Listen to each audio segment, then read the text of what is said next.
জনম দুঃখিনী মা তার কলিজার টুকরা সন্তানকে 16 মাসের বাচ্চা, কত মাসের দেখেছেন যারা মিডিয়া দেখেছেন মুসলমান শোনো, 16 মাসের মাসুম বাচ্চা একটা কন্যা সন্তানকে ঘরের মধ্যে তালাবদ্ধ দিয়া এই মা চলে গেছে বেগানা পুরুষ নিয়ে চলে গেছে হানিমান করতে, পুরুষের সঙ্গে পাতলা জর্জেট কাপড়গুলো নিয়ে খাবার পানি নিয়ে স্বামীর হুকুম ব্যতীত মা সন্তানকে ঘরবন্দি তালাবন্দি করিয়া মা চলে গেছে 10 দিনের সফরে। 10 দিন, একদিন নয়, 2 দিন নয়, 10টা দিন 16 মাসের বয়স শিশুটাকে রেখে দিয়েছে।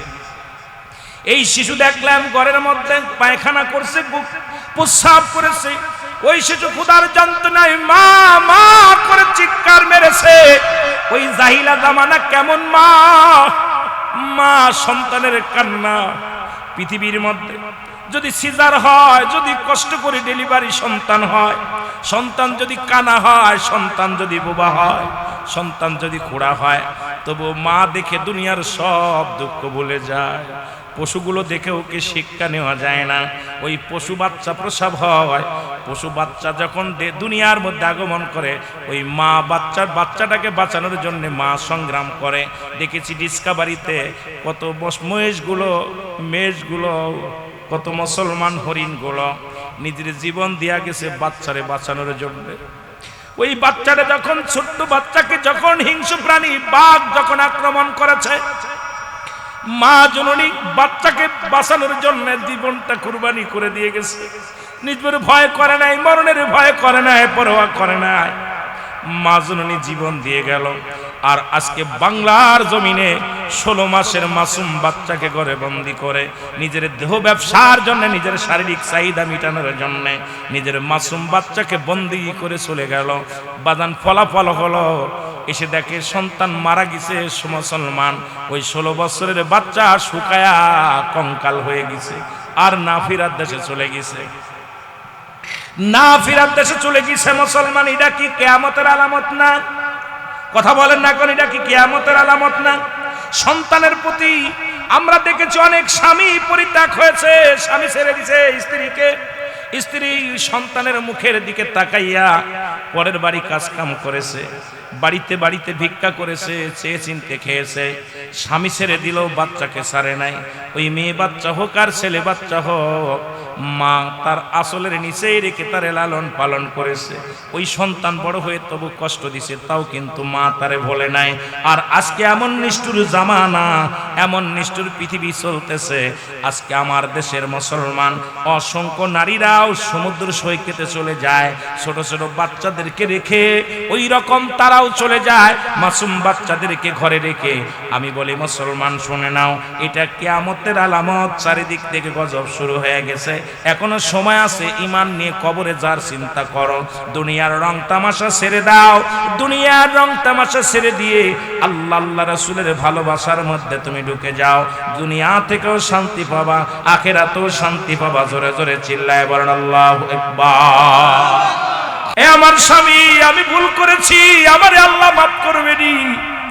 তবু যদি মাফ না পাই, আপনি যদি আমারে মাফ না করেন, আমি জাহান্নামী হয়ে যাব, দুঃখ নাই। কিন্তু আপনার কাছে আমি মাফ চাই, আপনার কাছে আমি ক্ষমা চাই, আপনি আমারে মাফ করবেননি।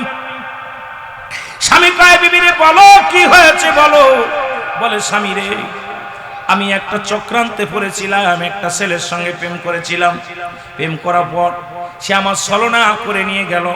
নিয়ে যাওয়ার পর গত সপ্তাহ হয়ে গেল, এই 1 সপ্তাহ হয়ে গেছে। বিয়ের আগে আমার সঙ্গে দেখা করার কথা বলে, আমার বিয়ের কথা চলতেছিল, উনি আমাকে বলল একটু দেখা করো। দেখা করার পর আমাকে ব্ল্যাকমেল করে নিয়ে যে আমার সঙ্গে শারীরিক মিলন হয়েছে। এখন ওই সন্তানের সন্তান, ওই যুবকটার সন্তান আমার গর্ভে প্রবেশ করেছে। এই ভয়ে আমি আপনাকে ঠগাইতেছি। যদিও 1 সপ্তাহ হয়ে গেছে, 1 সপ্তাহের সন্তান হয়তো 10 মাস 10 দিন পরে আপনারই হবে। মানুষ বলবে আপনার সন্তান। যদি 7 মাসেও হয় মানুষ বলবে আপনার সন্তান, যদি 8 মাসেও হয় মানুষ বলবে আপনার সন্তান। কিন্তু আমি যে আপনারে ঠগাইতেছি, আল্লাহর আদালতে আমি কি জবাব দিব, আমি মদিনার কাছে কি জবাব দিবে, এই ভয়ে আমি কাঁদতেছি। কারণ আপনারা আমি ঠগাইলাম, আমি তো নিজে ভুল করেছি, আমি ইচ্ছাকৃত কোনো ভুল করি নাই। আমি ভুলের চক্রান্তের ভিতরে পড়ে গেছিলাম, আমি নিরুপায় হয়ে গেছিলাম। এই নিরুপায় হয়ে অপরাধ করে সেই অপরাধের ফসল আমার গর্বে। স্বামীরে, এই কারণে আমি আপনারে আমি কি জবাব দিব? আপনারে আমি ঠগাইলাম, আমার আল্লাহ কি আমারে মাফ করবে? আমার মদিনাওয়ালার দিদার কি আমি পাবো? কারণ আমি শুনেছি আমার নবী বলছে অন্যের দোষটি ঢেকে রাখলে আল্লাহ তাআলা তার দোষটি ঢেকে রাখে। সুতরাং আমি আজকে স্বামী বলতেছে, ও বিবি, আমার নবী বলছে অন্য দোষটি যে ব্যক্তি ঢেকে রাখে আমি তার দোষটি ঢেকে রাখবো। ও বিবি, যেহেতু আমার আল্লাহ পাক জানা দিয়েছে, আমার হাবিব এই কথা বলেছে সাহাবীদেরকে, আমি কথা দিলাম বিবিরে, তোরকে আমি তালাক দিব না, তোরে নিয়ে আমি সংসার করব, জীবনেও আমি তোমার সঙ্গে আর মিলামিশাও করব না, তোমার সঙ্গে আর কোনো মিলনও আমি করব না, তোমাকে আমি তাড়াও দিব না, তোমাকে আমি বিতাড়িত করব না বিবিরে। আর আমি কথা দিলাম এই কথাটা পৃথিবীর বুকে আমি আর কাউকে জানাবো না। জোরে জোরে বলো মারহাবা। আদর্শবান ছেলে যত মাফ করতে পারে, জ্ঞানী মানুষ যত মাফ করতে পারে, আপনার মূর্খ মানুষ এত জ্ঞান মাফ করতে পারে না। এ মুসলমান, 1 মাস 2 মাস হয়ে গেল, সন্তান ডেলিভারি হবে, 2 মাস যখন হয়ে গেল, মানুষের পার আগে ওই যুবক তার মাকে বাবাকে বুঝায় বলল, মা গো, বাবা গো, তোমার বৌমাকে নিয়ে আমি অন্য একটা শহরে যেতে চাই। কয় মাসের জন্য নিয়ে গেলেন? এ মুসলমান শুনে নাও, 10 মাস 10 দিন পূর্ণ হয়ে গেল, এই দুনিয়ার মধ্যে সন্তান হলো, ছেলে হলো, একটা ফুটফুটে সন্তান হলো। এই সন্তানটা যখন হয়ে গেল, ওই ছেলে রাতের অন্ধকারে যখন ছেলে হলো, স্বামী যখন আসলো ঘরে ফিরে দেখে ছেলে সন্তান হয়েছে, ছেলেটাকে কোলের মধ্যে নিলেন, নিয়ে বড় আদর করলেন, আদর করে বললেন, বিবিরে আমার কোলের মধ্যে দাও, আমি একটু আদর করে দিই।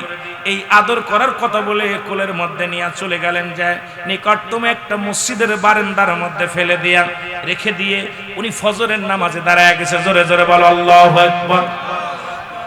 ফজরের নামাজ শেষ, এদিকে বিবি চিন্তা আছে, ওই প্রথম রাত্রে সন্তান নিয়ে গেল, ফজরের রক্ত হয়ে গেল, এখনো পর্যন্ত ছেলে নিয়ে ফিরল না স্বামী। নিশ্চিত আমার ছেলেটা যার সন্তান, এই জন্য তাকে মেরে ফেলেছে, নিশ্চিত সে অবৈধ সন্তানের কারণে আমার স্বামী মেনে নিতে পারে নাই, ওকে নিশ্চিত মৃত্যুবঙ্গাকে দিয়েছে, তাকে দুনিয়া থেকে বিদায় করে দিছে।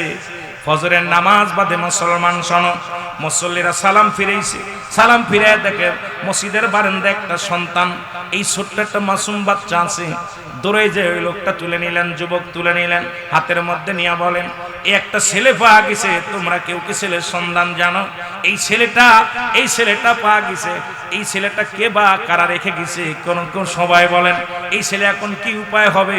যুবক বলেন, আপনারা যদি মনে কিছু না করেন, আমার বিবি আছে, আমারও ছেলে মেয়ে হয় না, যদি এই ছেলেটাকে লালন পালনের দায়ভার আপনারা আমাকে দেন, তাহলে আমি দায়িত্ব নিব, আজ থেকে এই ছেলের বাবা হইয়া লালিত লালন পালন করব। জোরে জোরে চিল্লায় বলেন মারহাবা।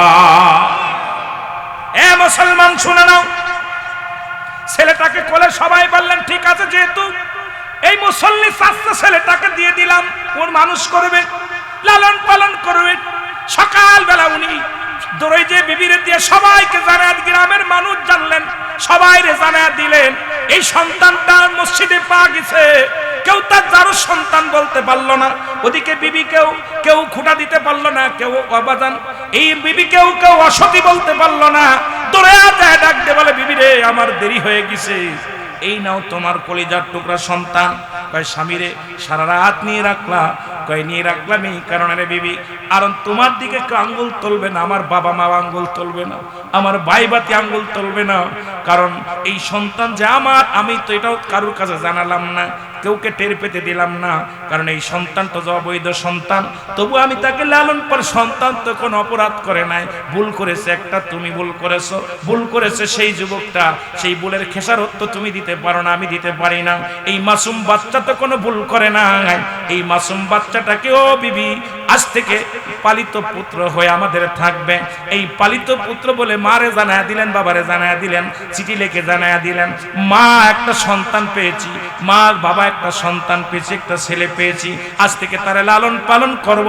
তুমি আমি জানলাম এটা তোমার ওই, তুমি জানো তোমার ওই স্বামীর সন্তান, আমি জানি তোমার গর্ভের সন্তান, আমাদের মধ্যে সীমাবদ্ধ থাকবে, দুনিয়ার মানুষ জানবে এটা পালক সন্তান।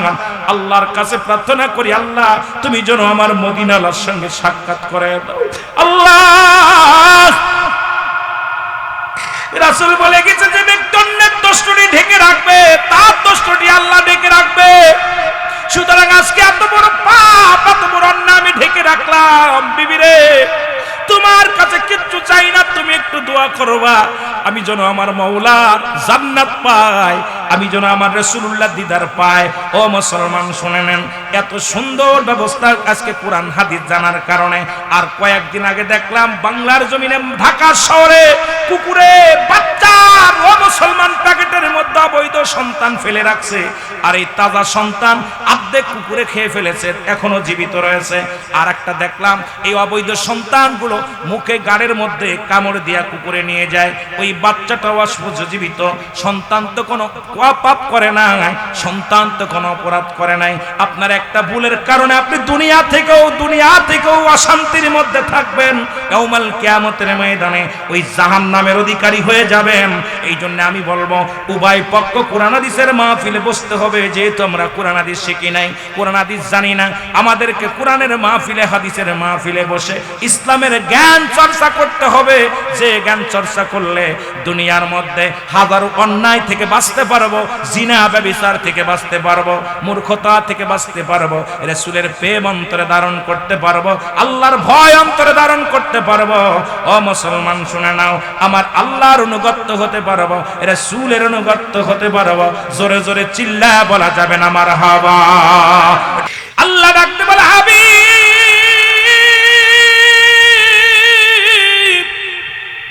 তোমারে আমি এতিম বানাইলাম, তোমারে আমি এতিম বানাইলাম। আমার নবী কেমন এতিম ছিল গো, পৃথিবীর মধ্যে এমন এতিম ছিলেন যখন 6 মাস গর্ভে মায়ের দুনিয়া থেকে বাবা বিদায় হয়ে গেছে। এই দুনিয়ার মধ্যে যখন 6 বছর বয়স রাসূলুল্লাহর মা চির বিদায় হয়ে গেছে। নবীর বয়স যখন 6 বছর 6 মাস, দাদা আবু তালিব চির বিদায় হয়, আব্দুল মুত্তালিব বিদায় হয়ে গেছে। চাচা আবু তালেবের কাছে লালিত পালিত হয়। এমন এতিম ও মায়ার নবী গো, তোমার মতো এতিম আর দুনিয়ার মধ্যে কেউ নাই গো নবী। নবী গো, আপনার প্রেমের মালা গলায় পড়ল নবী গো। আবার তামাম পৃথিবীর রহমত আল্লাহ তোমারে দান করেছে। আমার আল্লাহ বলে মা আরসালনাকা ইল্লা রাহমাতাল লিল আলামিন। জোরে জোরে চিল্লায়া বলেন মারহাবা। এ মুসলমান শোনো না, আবার তামাম পৃথিবীর রহমত দান করলেন আমার আল্লাহ, আমার হাবিবকে দান করলেন, যিনি পৃথিবীর মধ্যে এমন এতিম নবী রে আমার আল্লাহ তাআলা তামাম পৃথিবীর বাদশাহী দান করেছেন। শুধু বাদশাহী নয়, আমার নবী এমন একটা কাপড়ও গায়ে দিছে যে কাপড়ের দাম তৎকালীন জামানায় 42,000 দিরহাম, যা পৃথিবীর কোন রাজা বাদশা করতে পারে নাই। তাহলে আমার নবী শুধু গরিবের গরিব নয়। আজকে এক শ্রেণী মৌলবীরা ওয়াজ করে নবীজি এতিম, নবীজি গরিব, নবীজি অসহায়, নবী সিরা 70 তালি গায়ে দিছে। আরে মৌলবী সাহেব শোনো, আমার নবী শুধু এতিম ছিল না, আমার নবী মুসলমান, আমার নবী শুধু গরিব ছিল না, আমার নবী 70 তালি কাপড় শুধু গায়ে দেয় নাই, আমার নবী এত দামি কাপড় গায়ে দিছে পৃথিবীর কোন রাজা বাদশা পড়তে পারে নাই। তৎকালীন জামানায় 42,000 দিরহাম। এখন বলেন আজকের জামানায় কত তার দাম? এত দামি কাপড়, এত দামি পোশাক পৃথিবীর কোন রাজা বাদশা পর্যন্ত গায়ে দিতে পারে নাই। জোরে জোরে চিল্লায়া বলা যাবে না মারহাবা। এ দুনিয়ার মুসলমান,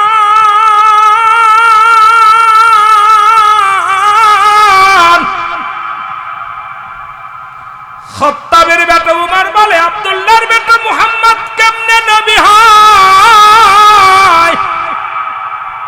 আর উনি মানুষদেরকে জানায় আল্লাহ ছাড়া কোনো মাবুদ নাই, কোনো ইলাহ নাই। আল্লাহর প্রেরিত রাসূল বা বান্দা হলো উনি। সবাইকে শিখাইলা ইলাহা নাই কোন ইলাহা ইল্লাল্লাহ এক আল্লাহ ছাড়া, মুহাম্মাদুর রাসূলুল্লাহ আল্লাহ পাকের প্রেরিত রাসূল বা বান্দা রাহমাতুল লিল আলামিন। আব্দুল্লাহর বেটা মুহাম্মাদের গর্দান শিরচ্ছেদ করে দিব, এই দুনিয়ার মধ্যে সেই বড় আশা নিয়ে খোলা তরবারি নিয়ে রওনা হয়ে গেছি। এর মুসলমান শুনে নাও, খবর দিয়া বলে উমর শোনো, তুমি কার গর্দান কাটবা? তুমি কি তোমার ঘরের খবর রাখছো নি? কয় কি খবর? কই তোমার আপন ভগ্নিপতি, তোমার ভগ্নি, তোমার মুসলমান, তোমার বোন এবং ভগ্নিপতি দুজনেই কালেমা পড়ে মুসলমান হয়ে গেছে। জোরে জোরে চিল্লায়া বলা যাবে না মারহাবা? আরো জোরে। ওমর বলে আমার শত্রুর কাছে মুরিদ হইয়া আব্দুল্লাহর বেটা মুহাম্মাদের অনুসরণ করছে আমার ভগ্নি গো, আগে ওদেরকে সাইজ করে আসি। খোলা তরবারি নিয়ে রওনা হলেন বোন জামার বাড়ি। যে ঘরের দরজায় দাঁড়াইছে, ভিতর থেকে মুসলমান কুরআনুল কারীমের আওয়াজ শুনতে পায়। আল্লাহু আকবার। এ মুসলমান জোরে জোরে চিল্লায় বল আল্লাহু আকবার। কুরআনুল কারীম থেকে পাঠ শুনে গো। কুরআন এত মধু, কুরআন এত জাদু, কুরআনের মধ্যে প্রেম। কুরআনের বাণী শুনিয়া উমরের গায়ের মধ্যে কাঁপন শুরু হয়ে গেছে। আরে আমি কি শুনলাম? এতদিন মক্কা মদিনায় কত মস্তানি করলাম, কত গান শুনলাম, এত মজা লাগে নাই। একটা গান, একটা জারি গান যদি একবারের জায়গা দুইবার শোনেন ভালো লাগবে না। কত গান শুনলেন, পড়ে না চোখের পলক কি তোমার রূপের ঝলক। বাইদের মেয়ে জুসনা কথা দিছে, বন্ধুর গান, বান্ধবীর গান, কত না ডিজিটাল, কত জিএমের গান করে মুসলমান ফাটে যায়, ফুটে যায়। কত গান শুনলেন, এর একবারের জায়গা দুইবার শুনলে আর ভালো লাগে না। তৃতীয়বার শুনতে গেলে কই ওই গানার ভালো লাগে না রে খাদে। কিন্তু শুরু হইয়া পৃথিবীর মধ্যে আগমন করিয়া সূরা ফাতিহা পড়া শুনলাম, সূরা ইখলাস শুনলাম, কুরআনুল কারীমের বাণী শুনলাম, যত শুনি তত মজা লাগে। এই কোরআনের ভিতরে মধুতে ভরপুর, মায়ায় ভরপুর, জাদুতে ভরপুর। জোরে বলেন ঠিক কিনা? আলহামদুলিল্লাহি রাব্বিল আলামিন আর রহমানির রহিম মালিকি ইয়াউমিদ্দিন ইয়াকা না'বুদু ওয়া ইয়াকা নাস্তাঈন ইহদিনাস সিরাতাল মুস্তাকিম সিরাতাল লাযীনা আন'আমতা আলাইহিম গায়রিল মাগদুবি আলাইহিম ওয়ালাদ-দাল্লিন। সুবহানাল্লাহ। বিসমিল্লাহির রহমানির রহিম।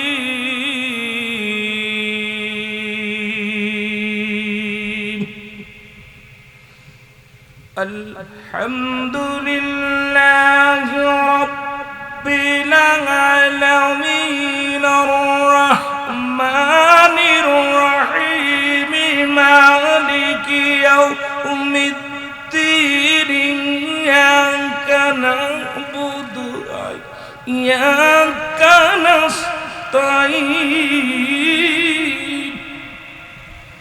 ইহদিনাস সিরাতাল মুস্তাকিম সিরাতাল লাযীনা আন'আমতা আলাইহিম গায়রিল মাগদুবি আলাইহিম ওয়ালাদ-দাল্লিন।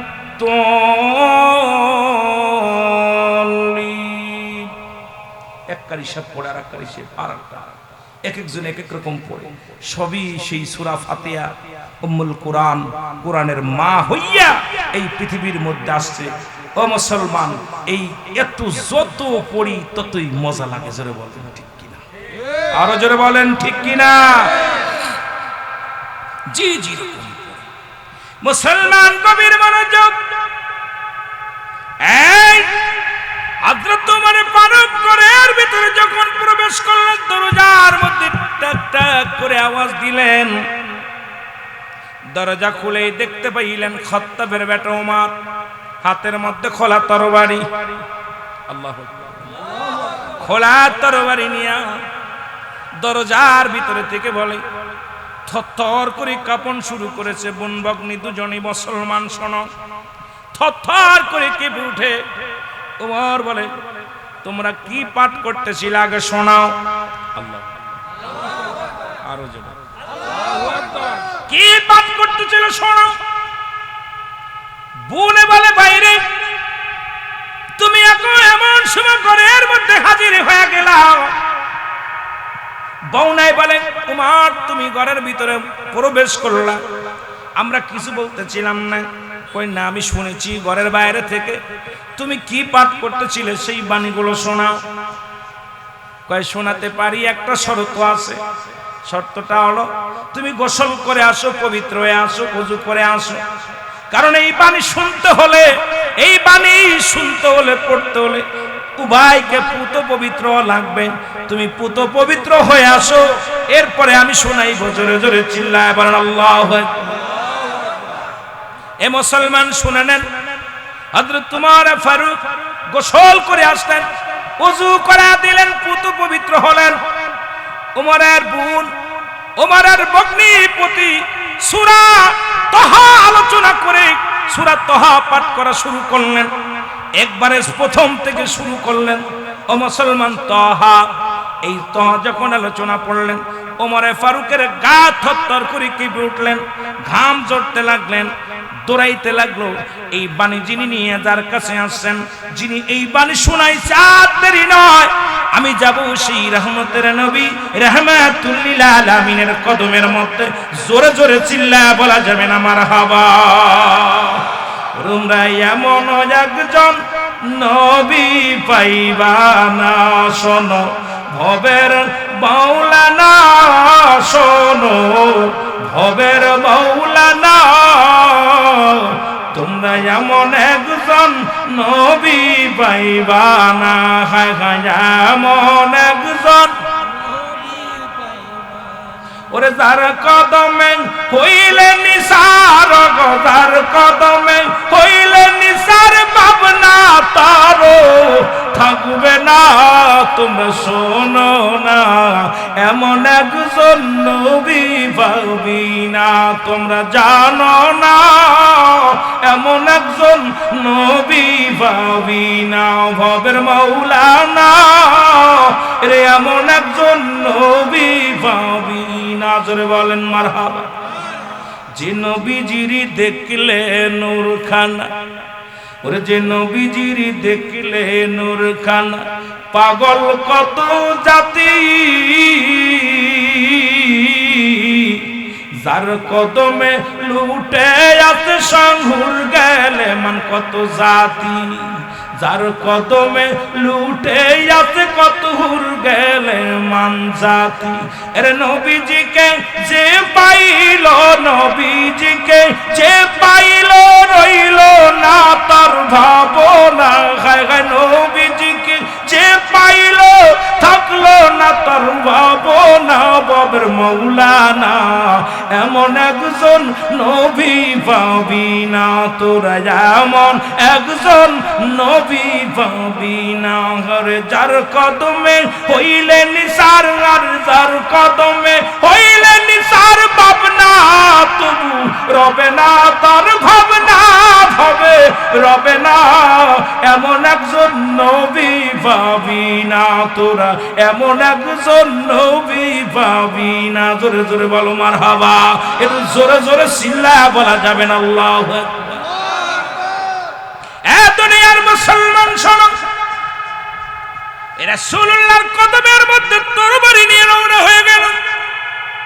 খবর আসলো আব্দুল্লাহর বেটা মুহাম্মদকে হত্যা করার জন্য হযরত উমর, খাত্তাবের বেটা উমরে ফারুক খোলা তরবারি নিয়ে আসতেছেন। রাসূলকে যে সংবাদ দিলেন, ইয়া রাসূলুল্লাহ, ইয়া হাবিবাল্লাহ, নবী বলেন কি বলতে চাও?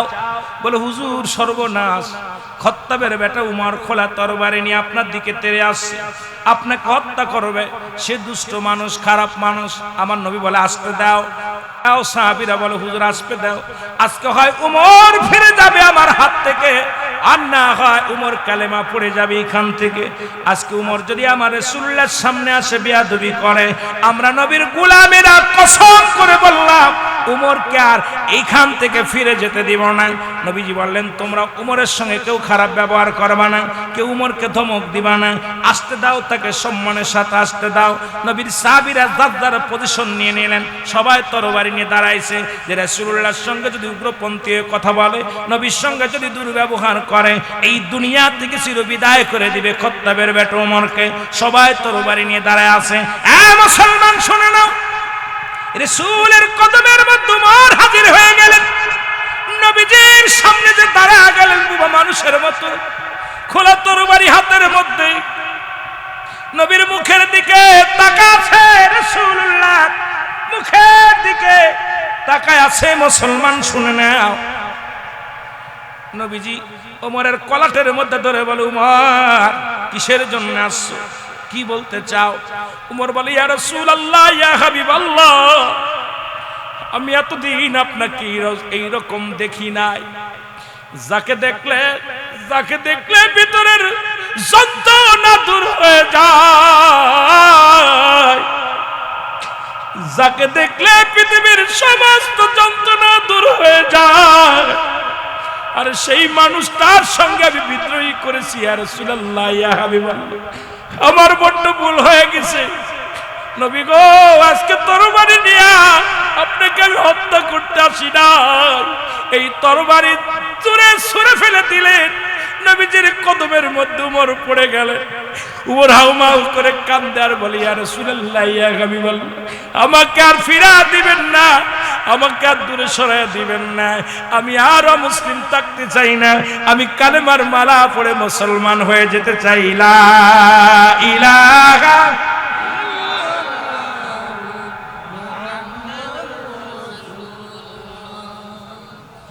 সাল্লাল্লাহু আলাইহি ওয়াসাল্লাম। জোরে জোরে চিল্লায় বলা যাবে না মারহাবা। এ মুসলমান শুনে নাও, হযরত ওমর যখন কালেমা পড়লেন, কালেমা পড়ার সঙ্গে সঙ্গে ইসলামের বিজয় ঝান্ডা বেজে উঠল। সাহাবীরা বলে ইয়া রাসূলুল্লাহ, আমরা কাবা শরীফে আযান দিব, আমরা এখন নামাজ ওফেন নামাজ পড়ব। উমর বলেন শোনো, আজ থেকে ওফেন আযান চলবে, ওফেন নামাজ চলবে। কারণ আজ থেকে যদি কোনো ব্যক্তি ইসলামের দিকে আঙ্গুল তোলে, তাকে দুনিয়া থেকে চির বিদায় করে দেয়া হবে। ও মুসলমান শুনে নাও, আজকে সে আবার আরেকজন উমরের প্রয়োজন। আজকে দেখা যায় পৃথিবীর বিভিন্ন প্রান্তরে আমার রাসূলুল্লাহর বিরুদ্ধে কথা বলে, আজকে কোরআনের বিরুদ্ধে কথা বলে। আজকে দেখলাম সকালবেলা ওই লামাযাবিরা বলতেছে কোরআন খতম করা হারাম, কোরআন খতম করা জায়েজ নাই, তারাবির নামাজে খতম করা জায়েজ নাই। এ মুসলমান শুনে নাও, ভালো করে শুনে নাও, বড় লজ্জাজনক ব্যাপার। কোথায় ফতোয়া লাগাইছে, এই লামাযাবিরা দেশটারে শেষ করতেছে। মুসলমান শুনো নাও, এই শিয়া সম্প্রদায় আজকে পৃথিবীটাকে শেষ করতেছে। মুসলমান, আরে আশ্চর্য হয়ে গেলাম, এই সমস্ত বেঈমানের দলেরা শুনলাম কেউ কেউ বলতেছে, আপনারা তাদের নাম জানেন, অনেক শায়েখ বলে শায়েখ কোনো দলিল না, দলিল হলো কোরআন, দলিল হলো হাদিস, দলিল হলো ইজমা, দলিল হলো কিয়াস। এখন আপনারা শায়েখের প্রেমে পড়ে গেছেন, এই শায়েখদের জন্য জাহান্নামে চলে যাবেন। এক শায়েখ বলতেছে মুসলমান পায়খানায় বসে সালাম দেওয়া জায়েজ, সেই দলের লোক আপনাদের আশপাশে বেশি বেশি ঘোরাঘুরি করে, কয় বাথরুমে বসে পড়ে কি করা সালাম দেওয়া জায়েজ। জোরে বলেন না নাউজুবিল্লাহ। কত বড় বাটপারের বাটপার এই কানার দলের কানা, বলতেছে বাথরুমে বসে সালাম দেওয়া যায়। আজ কারাক কানায় বলতেছে কোরআন শরীফ খতম করা জায়েজ নেই, তারাবিতে খতম করা জায়েজ নেই। নাউজুবিল্লাহ বলেন, আরো জোরে বলেন। দেখছেন, এই অনেকে দেখছেন না, ফেসবুকে দেখছেন, ফেসবুকে দেখছেন। আমি আশ্চর্য হয়ে গেলাম যে কোথায় ফতোয়া লাগাইতেছে। আল্লাহ বলেন যে কোরআন যালিকাল কিতাবু লা রাইবা ফীহি, আল্লাহ বলেন যার মধ্যে কোনো সন্দেহ নাই, যার ভিতরে কোনো, যার মধ্যে কিঞ্চিত পরিমাণ সন্দেহ নাই, সেই কোরআনের বলতেছে। কোরআন আবার এক শায়েখ বলতেছে কোরআনের ভিতরে অধিকাংশ আয়াত ভুল আছে নাউজুবিল্লাহ বলেন। আল্লাহ বলেন কারামান, আল্লাহ বলেন হুদাল্লিল মুত্তাকিন। এই কোরআন সাধারণ মানুষের জন্য আসে নাই, একমাত্র হেদায়েত প্রাপ্ত বান্দাদের জন্য হলো কোরআন।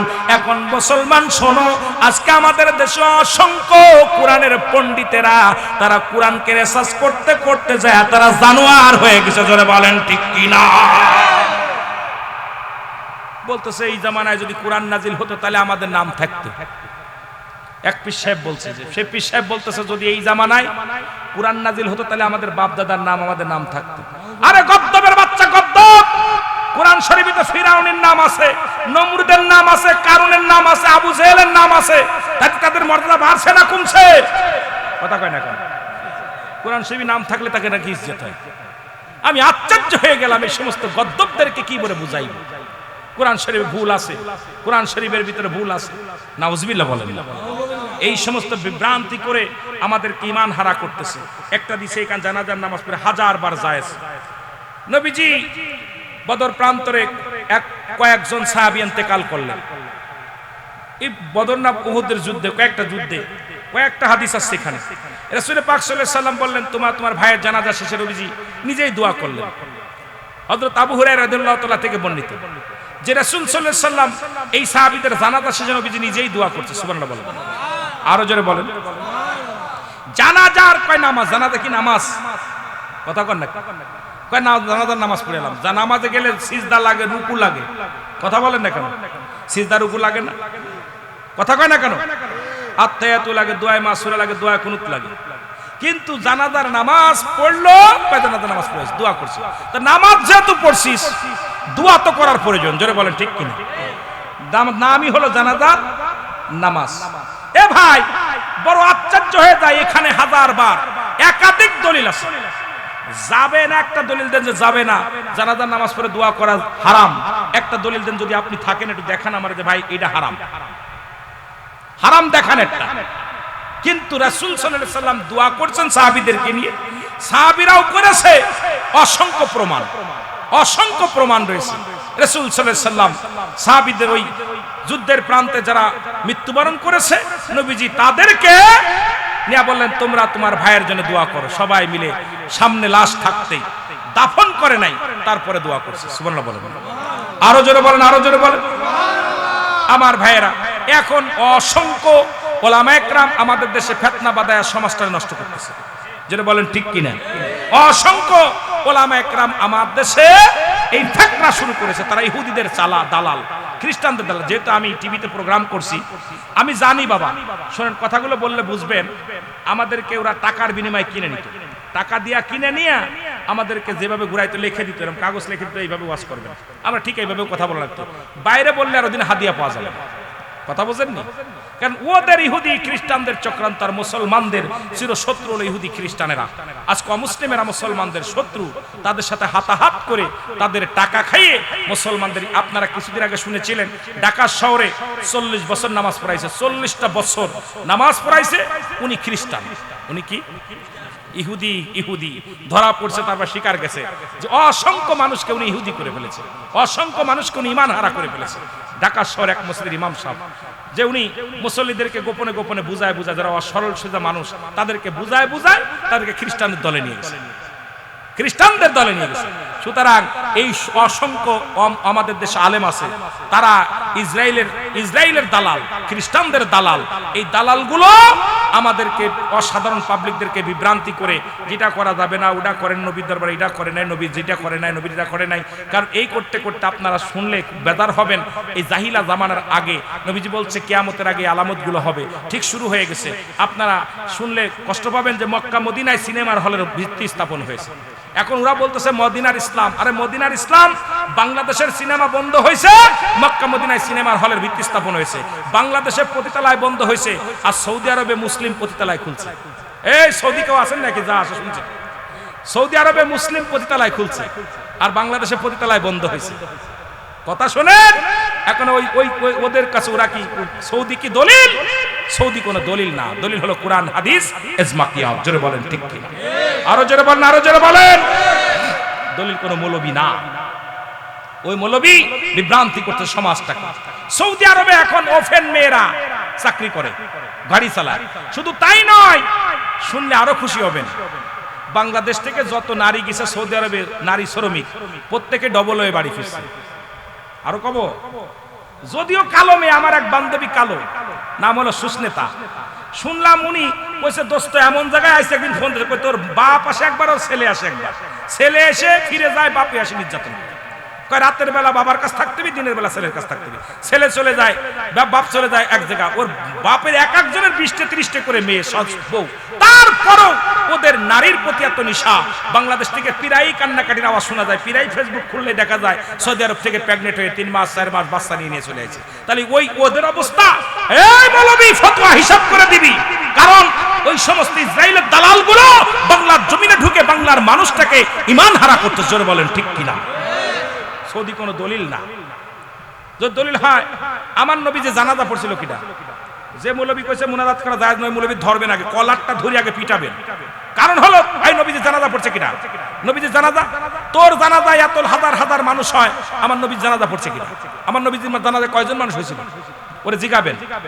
আমার নবীজির 14 জন বউ ছিল, তোর কয়টা আছে ওরে জিগাইবেন, তোর কয়টা আছে? তোতে একটা সকালবেলা ঝাঁটার বাড়ি, বিকেল বেলা ঝাঁটার বাড়ি। নবীজি তো 14 জন ওয়াইফ ছিল, 12 জন লিখিতভাবে 12 জন, কোথায় আছে 14 জন?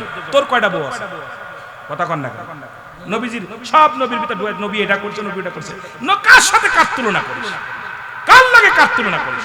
নবীজির, আমার মুসলমান শোনেন, আমাদের জন্য মানতে হবে নবীজি যা বলে গেছে এটা আমাদের জন্য মানতে হবে। নবীজি যেটা বলে গেছেন হাদিস শরীফের কথাগুলো, এগুলো আমাদেরকে বুঝতে হবে, মানতে হবে। এই হাদিস শরীফ, নবীর হাদিস এটা মানতে হবে। হাদিস মানা, নবীজির আদর্শ হলো ইসলামে আমাদের জন্য মানা উত্তম। জোরে বলেন ঠিক কিনা? আরো জোরে বলেন। এখন হালাত বুঝে নবী কোন হালাতে কি করছে। নবী তো দাঁড়ায়ও প্রসাব করছে, এখন তুই দাঁড়ায় পড়বি নাকি?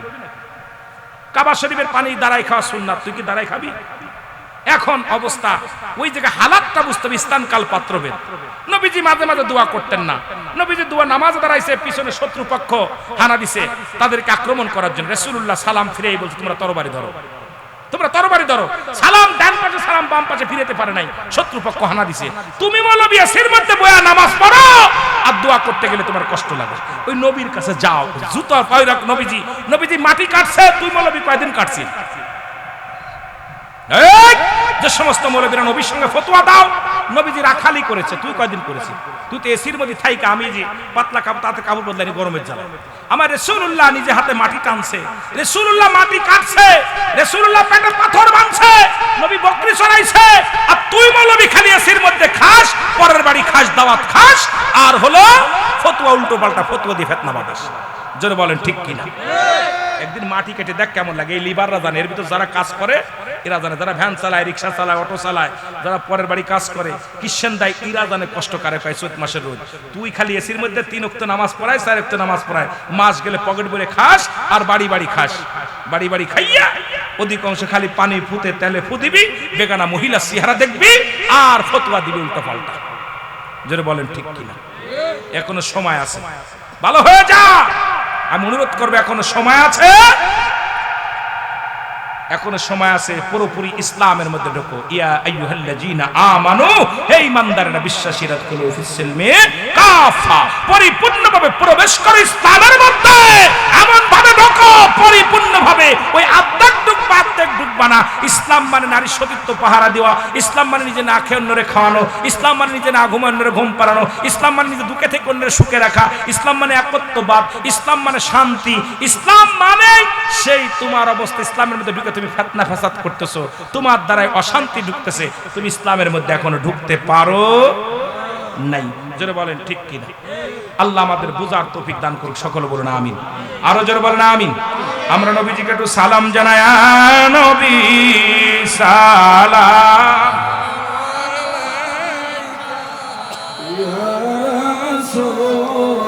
সালাম আলাইকা